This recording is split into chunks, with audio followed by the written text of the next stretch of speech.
একটা। তোমরা কেমন আছো?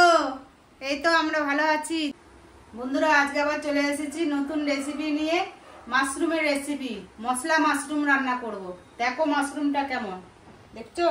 একটু ময়দা দিয়ে দিয়েছি, ময়দা দিয়ে মেখে নেবো। মাশরুমটা দিয়ে ধুয়ে নেবো, তাহলে পরিষ্কার হয়ে যাবে। এই দেখো মাশরুমটা রান্না করবো আজকে। মশলা মশলা ঝাল ঝাল।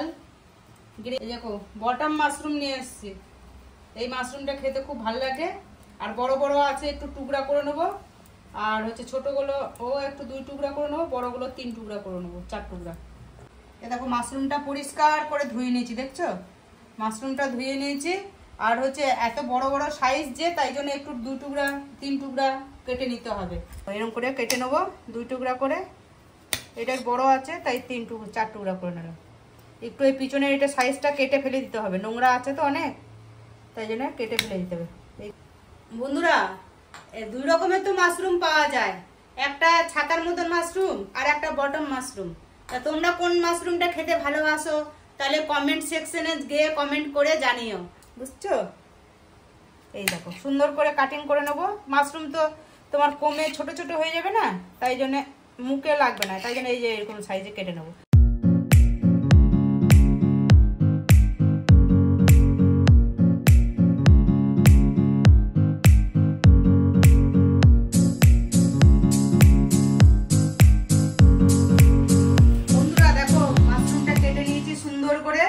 এখন একটু বয়েল করব জলের মধ্যে। এই যে বন্ধুরা দেখো কড়াইয়ের মধ্যে একটু জল দিয়ে মাশরুমটা একটু বয়েল করে নেব। তার সাথে একটু লবণ দিয়ে বয়েল করব, যাতে লবণটা দিলে পরে পোকামাকড় কিছু জীবাণু থাকলে বেরিয়েও যাবে। আর হচ্ছে তোমার লবণটা ঢুকেও যাবে ভিতরে, যে মানে মাশরুম তো তোমার বেশি হবে না, ঢুকেও যাবে, বেশ সিদ্ধ হবে, তাহলে একটু ভালোও লাগবে খেতে। বন্ধুরা এই মাশরুমটা সিদ্ধ হওয়ার আগে একটা মশলা করে নিই। এই যে 2টো পেঁয়াজ কেটেছি, পেঁয়াজ দিব, টমেটো দেবো একটা, টমেটো একটু কিন্তু বেশি লাগবে, 2টো টমেটো দিয়েছি, বড় বড় সাইজে 2টো টমেটো। আর এই 5-6টা রসুনের কোয়া, আর হচ্ছে একটু আদা দিয়েছি। এগুলো সব পেস্ট করব। পেস্ট করে কারণ গ্রেভি হবে তো, একটু ঝাল ঝাল মশলা মশলা ভালো লাগবে খেতে। একটু ধনিয়ার গুঁড়া দিব অল্প করে, ওই আধা চামচ মতো। আর একটু গরম মশলার গুঁড়া, আর একটু লাল মির্চি, ঝাল ঝাল হবে। আর একটু জিরার গুঁড়া, অল্প করে জিরার গুঁড়া। হয়ে গেছে। এটা মশলাটা পেস্ট করব, পেস্ট করে আবার আসতেছি। দেখো বন্ধুরা মাশরুমটা বয়েল হয়ে গেছে সুন্দর করে। এখন আমি উঠিয়ে নেব, উঠিয়ে নিয়ে তারপরে আবার নতুন করে আর একটা এখন ইয়ে করবো, মশলা কষাবো, তোমাদের দেখাবো। মাশরুমটা উঠাই নিচ্ছি। দেখো দেখো একটু আলু দেবো, একটু আলু কেটে নিয়েছি, আর কাঁচা লঙ্কাও নিয়ে নিয়েছি। নামানোর আগে একটু কাঁচা লঙ্কা চিড়ে দেবো। এখন এই যে কড়াইয়ে তেল দেবো। দেখো বন্ধুরা কড়াইয়ে একটু তেল দেবো আলু ভাজার জন্য। বোতলে ঢেলেছি, এই তেলটা বেঁচে গেছে প্যাকেটে, তাই জন্য এই তেলটা নিয়ে নিলাম। একটু আলুটা একটু ফ্রাই করে নেবো, ফ্রাই করে রেখে দেবো উঠিয়ে। তারপরে ওই তেলে সম্বার দিয়ে মশলাটা কষাবো, বুঝছো। তেলটা এখন হয়ে গেলে আলুটা কষায় নেবো, হয়ে যাক। তারপর একটু গল্প করি। তোমরা কে কোথা থেকে দেখছো বন্ধুরা ভিডিও, কমেন্ট করে জানিও। আর হচ্ছে পুরো ভিডিওটা দেখো, তাহলে আমার ভালো লাগবে। আর সাবস্ক্রাইব করো, লাইক করো, কমেন্ট করো, শেয়ার করো। আর নেক্সট প্রতিদিনই আমি ভিডিও দেওয়ার চেষ্টা করব, শরীর যদি অসুস্থ না থাকে। আর আমার খুব ভালো লাগে ভিডিও করতে, খুব আনন্দ লাগে ভিডিও করতে। আমার এটা মানে ভিডিওটা করছি মানে কি বলতো, এই বসে থাকতে থাকতে আমার দাদা চলে যেত অফিসে, আর ছেলেরাও থাকে না, বাইরে থাকে। ওই জন্য আমার খুব বিরক্তি লাগতো নিজের দুজনের রান্না খাওয়া। তারপরে ছেলে বলতো মা একটা চ্যানেল খোলো, চ্যানেল খোলো। তারপরে চ্যানেল খুললাম, তারপর নিজে নিজে ভিডিও করতে শিখছি। শিখে মানে তোমাদের দেখাচ্ছি, তোমাদের সাথে গল্পও করতে পারছি। তোমরা কে কি কমেন্ট করছো সেটাও বুঝতে পারছি, তোমরা ভালোবাসা দিচ্ছ কত। তাই সেগুলো দেখে আমার খুব আনন্দও লাগছে, আর নিজেকে এখন একা মনে হচ্ছে না, ভালোও লাগছে আমার ভিডিও করতে। এই যে আলুগুলো একটু ভেজে নেবো।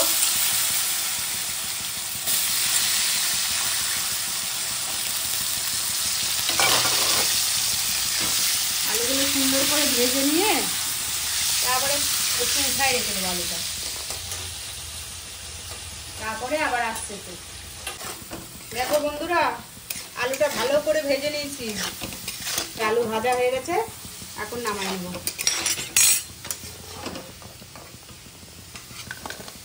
এখন আরেকটু ওই তেলের মধ্যেই তেল দিলাম। একটু তেল দিতে হবে বেশি করে, নাহলে একটু মশলাদার তো, একটু তেল না হলে ভালো লাগবে না খেতে। এই তেল দিলাম একটু, এই যে একটু কালো জিরা সম্বাদ দেবো। কালো জিরা সম্বাদ দিয়ে তারপরে এই মশলাটা দেবো। দেখছো মশলাটা কালার কত ছিল, লাল লাল ঝাল ঝাল হবে বন্ধুরা, মানে কষা কষা টাইপের হবে।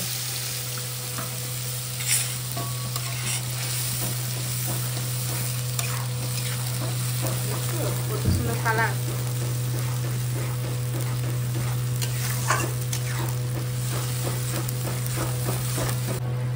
এই লবণ দিচ্ছি বন্ধুরা, দেখো লবণ দিলাম, অল্প করে দিতে হবে, কারণ এটা তো বেশি ঝোল করবো না, তাই জন্য লবণ অল্প দিতে হবে স্বাদ অনুযায়ী। এই যে হলুদ দিলাম, স্বাদ অনুযায়ী হলুদ দিলাম, তারপরে নাড়বো। টমেটোটা একটু বেশি করে দিতে হবে, তাহলে গ্রেভিটা হবে। টমেটো দিলে কি গ্রেভি আসবে। এটা মশলাটা ভালো করে কষাবো, কষিয়ে তারপরে মাশরুম দিব, আলু দিব, তারপরে আবার কষাতে কষাতে জল টল দিব না, এই মাশরুমের জল ছাড়বে। মাশরুমের জল ছেড়ে ওটাতেই হয়ে যাবে। মশলাটা কষিয়ে নিয়ে আসছি বন্ধুরা আবার। দেখো বন্ধুরা, মশলাটা কত সুন্দর কষাচ্ছি। কষাতে কষাতে সুন্দর কড়াটা তেল বেড়াবে কষাতে কষাতে। মশলাটা মোটামুটি 90% কষানো হয়ে গেছে। এখন একটুখানি স্বাদটা ব্যালেন্স করার জন্য অল্প একটু চিনি দেব, অল্প সামান্য একটু চিনি দিলাম, দেবো না বেশি দিচ্ছি, অল্প একটু চিনি দিলাম, স্বাদটা তাহলে ব্যালেন্স হবে।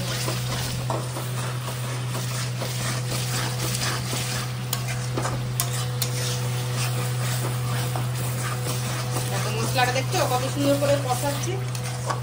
এইভাবে তোমরা কষায় কষায় যত কষাবে তত ভালো সেন্ট হবে, স্বাদ হবে খেতে। তাড়াহুড়া করে তো হবে না রান্না, আস্তে আস্তে আস্তে আস্তে করে করবে তোমরা, সুন্দর করে করবে, সুন্দর করে রাঁধবে, সুন্দর করে খাবে, সুন্দর।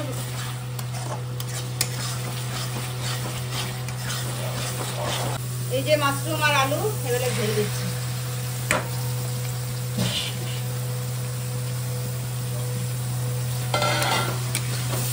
মাশরুম আর আলু ঢেলে দিলাম, এটাতে কষিয়ে কষিয়ে, জল দিব না বন্ধুরা, মাশরুমের মধ্যেই জল ছাড়বে, মাশরুমের যে জলটা আছে না ছাড়বে, এটাই। এটা দিয়ে কষাবো, ঢেকে ঢেকে একটু রাখবো। দেখো কত সুন্দর কালারটা এসেছে, দেখছো? এই দেখো, জিভে দিলেই একদম জল আসবে, মুখের মধ্যে তোমাদের দেখে জল আসবে খেতে। মশলাদার এটা, স্পাইসি স্পাইসি মশলা হবে একদম, ঝাল টক লবণ মিষ্টি সব কিছু স্বাদে ভরপুর, একদম ফ্লেভারফুল একদম। মাশরুমের যে একটা স্মেল আছে না, সে স্মেলটাও আসতেছে, আর একটু মশলাদারও স্মেল আসতেছে। এই যে বন্ধুরা হয়ে গেছে, দেখো সুন্দর হয়ে গেছে। এই লাস্টে এই যে দেখছো, এটা না দিলে টেস্ট বেশি হবে না, এটা দিলে পরে দ্বিগুণ হয়ে যাবে টেস্ট। এই যে নামিয়ে দেবো, এখন হয়ে গেছে। দেখছো কালারটা কত সুন্দর এসেছে। গরম গরম ভাত আর মশলাদার মাশরুম, গ্রেভি মাশরুম করলাম একদম। তাইলে কি হবে বলো তো, দুটো মশলা আর মাশরুম মিলে তাহলে কি হবে, জমে ক্ষীর। বুঝছে বন্ধুরা, জমে ক্ষীর হয়ে গেছে, মশলা আর মাশরুম আর হচ্ছে বাটার সবকিছু মিলে জমে ক্ষীর। এখন ভিডিও শেষ করলাম। এখন তোমরা লাইক করবে, কমেন্ট করবে, শেয়ার করবে আর সাবস্ক্রাইব করবে। আর নেক্সট ভিডিও আসতেছে, আবার নতুন ভিডিও আসতেছে। রাখলাম, ভালো থেকো, সুস্থ থেকো।